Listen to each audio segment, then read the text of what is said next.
As long as Jamal Murray does not eat the W. What if Jamal went, oh!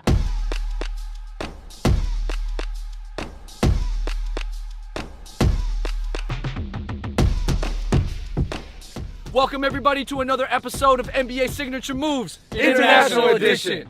We're going to be covering international players, and as you guys know, there are a lot of foreign-born legends such as Vlade Divac, Hakeem Olajuwon, Dirk Nowitzki, Yao Ming, Steve Nash. Yeah, even Steve Nash is from Canada. Leandro Barbosa. Oh man, so many. Manu Ginobili, Andre Bargnani. Thought you were gonna say Andre Karolinko. We could go on and on, but it is the 2018 to 2019 season, and at this point, almost 30% of NBA players are born outside of the U.S. So guys, there's a lot of up-and-coming stars we gotta cover. There are a ton of dope international players out right now, like Luka Doncic, Jamal Murray, Jokic, Greek Freak, Ben Simmons. Guys, there's a lot. Back in the day, international players were usually considered spot-up shooters or, role players. But now, in today's time, they're becoming the stars. All right, so we're here with Nelson Chan from Hoopin' Live. We got Kev Lau, we got David and Andrew from the Fung Bros. Guys, this is the international edition of NBA Signature Moves. Let's go. All right, guys, first off, let's start with Rudy Gobert, AKA the Stifle Tower. That is AKA the Gobert Report. Rudy Gobert is from France. Hey, tell me, does he kind of look like he could be related to Tony Parker? him, Tony Parker, and Dante Exum could all be cousins. He's always up for a potential all-defensive player of the year. I think when you look at Rudy Gobert, really lanky, really tall, he can move his feet. That's really good timing. I love watching Rudy block somebody because he uses his whole body. It's just, The drive. Rudy hangs tough. He almost looks like he's maybe playing volleyball. Fly to the rim. That's a volleyball swat.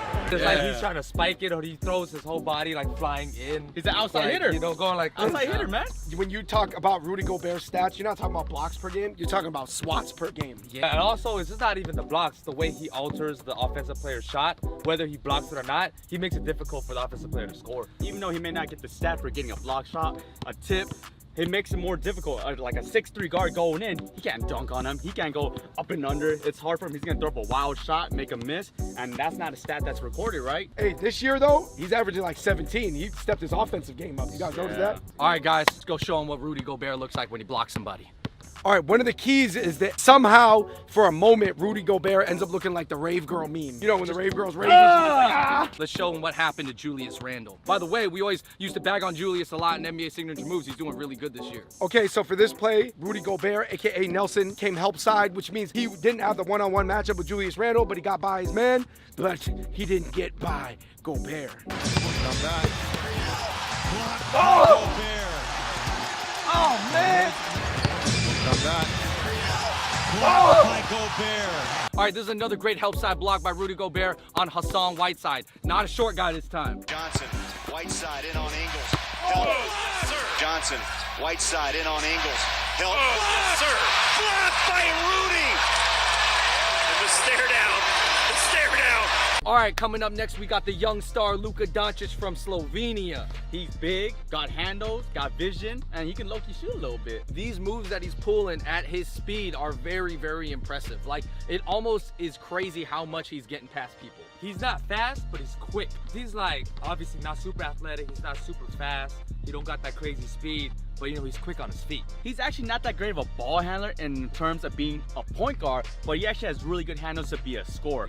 He got moves, he got behind the back, between the leg, crossovers to score or set someone for a dimer, right? He's done a lot of moves this season so far, but this one really exemplifies his game.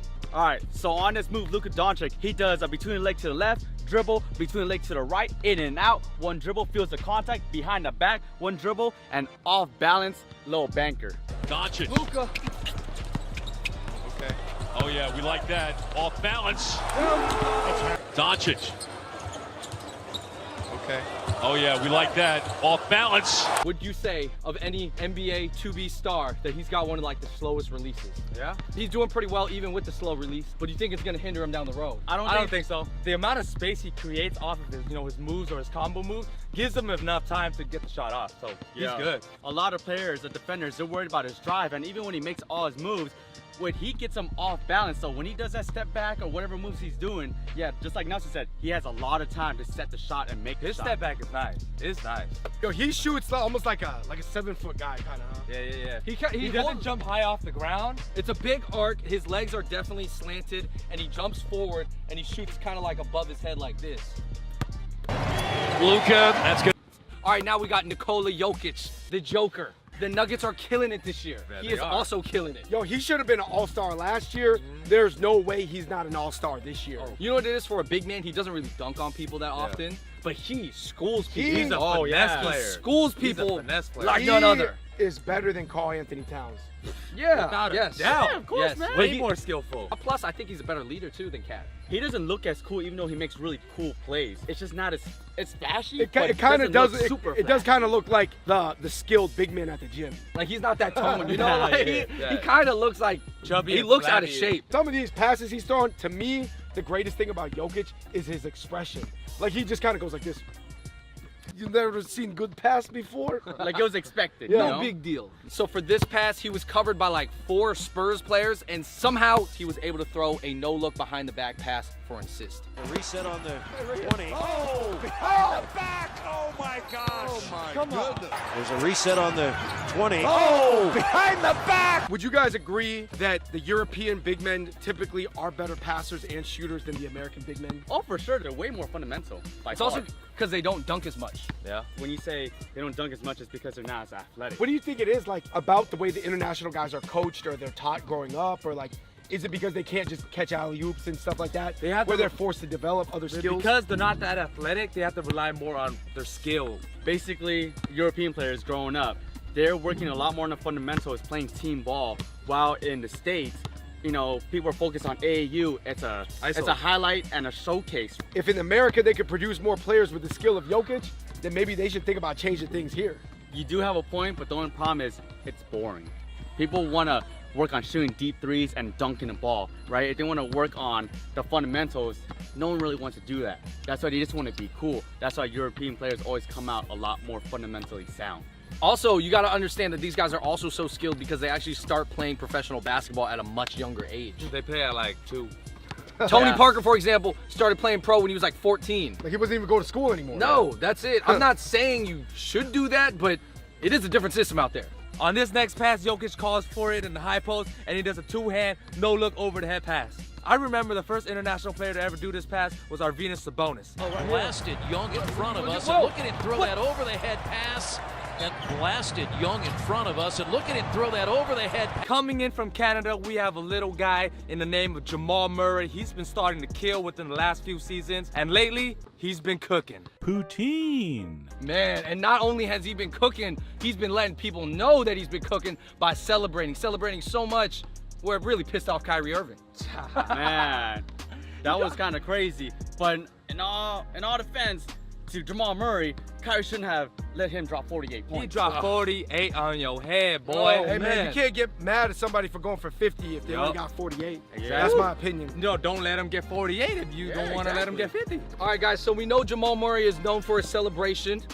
He does that a lot. We call that the blue arrow. What'd you guys think about him when he did the Jameson Winston? He almost was like eating the dub afterwards when he went. Hey, wait. W. That's E1. That's E1. That's a W. Not the signature celebration, but the signature move that he just pulled 3 times on the Celtics. And I feel like if you do a move 3 times in one game, it's your signature move. It's this crazy up and under. His up and under, I don't even know, man, because to me it doesn't really look like quite like Kobe or DeRozan's up and under. Or It even look- Rondo. yeah, You know, it- back it- then when Rondo used to do Yeah, it. it looks a little bit more like crude, but he's just got people jumping. But here's what happened. He got Jaylen Brown jumping, but then he pulled the move twice on Al Horford. Al Horford didn't necessarily leave the ground, but you could tell his hands went up, and then he just went right up Got him under off them. balance. All right, Jamal Murray on Jaylen Brown. Now Murray looking for another shot. Up and under. Another shot.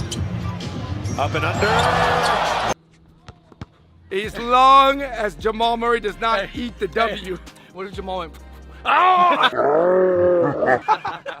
On this play, Jamal Murray drives down the middle of the key, pump fakes, steps through, and does a left-hand layup. Woo. So let's see it. For Murray. Murray. Up and under again. For Murray. Murray. Up and under again. All right, guys, we got to talk about Joe Ingles. Now, a lot of people are going to be like, oh, Joe Ingles, not that flashy of a player, only averaging 13 points a game. But let me tell you this. When you watch him play, are you not impressed? He is a killer. He's a Paul George killer. Yo, man, he was getting in Paul George's head, man. He ruined his career, bro. He ruined his career. Wait, God, you let Joe Ingles destroy you like that? Mentally and You're done. physically. He looks like he's about 41 years old. He's only 31, and his shot, we got to talk about his shot because he's good at a lot of stuff, but we'll just focus on his form because his form as a lefty is pretty interesting. Hey, you know they say elbows in, Joe Ingles in, yeah? Didn't really think so, mate. They're gonna get with the elbows out. Hey, it's like the follow through. Kiss my hand. Kiss my hand. Joe Ingles, Joe Ingles. You know we can't talk about international players without the man with the alphabet in his name, Giannis Antetokounmpo. The Greek freak. This guy is not just doing Euro steps, he's doing gyro steps just across the court. He is the most unstoppable player in transition. Remember in the summer, he was making all those goofy videos? Yeah, he's like- I'm not just a freak on the court, also a freak in the sheets. He could be a freak on the court and on the shit. I don't play Fortnite at night. I foreplay at night. Only foreplay at night. Hey, one thing I gotta say about Giannis, this season, one-on-one, he's looking unstoppable. He's making everyone look like little kids. Giannis on the run is maybe the scariest thing in the NBA. It is crazy how he can take a 1-2 step from an NBA three-point line and still dunk it with ease. So this was in the playoffs last year when they're playing the Celtics. This play is an ankle-breaking Euro step. Basically, he Euros so fast and so hard that the defender just falls back. I've never seen someone fall down from a Euro step. Well, because the whole point of a Euro is to avoid contact, Yeah. right? What makes Giannis Antetokounmpo's side steps, Euro steps so effective is you don't know if he's gonna do a Euro step or he's gonna go take a long stride and step Straight the to the same basket. side. Well, it's either like a layup if he goes left, and you just gonna get dunked on if he goes right. If Giannis learns how to shoot, league shut down. This is No one's stopping if, him. No if one's stopping Giannis learns how to shoot, he will be like the equivalent of Kevin Durant and LeBron James together. Let's show you. Giannis, look at these moves. Look at that Euro step. Giannis, look at these moves. Look at that Euro step. All right, guys, last but not least, we're talking about Ronnie Chang's favorite player.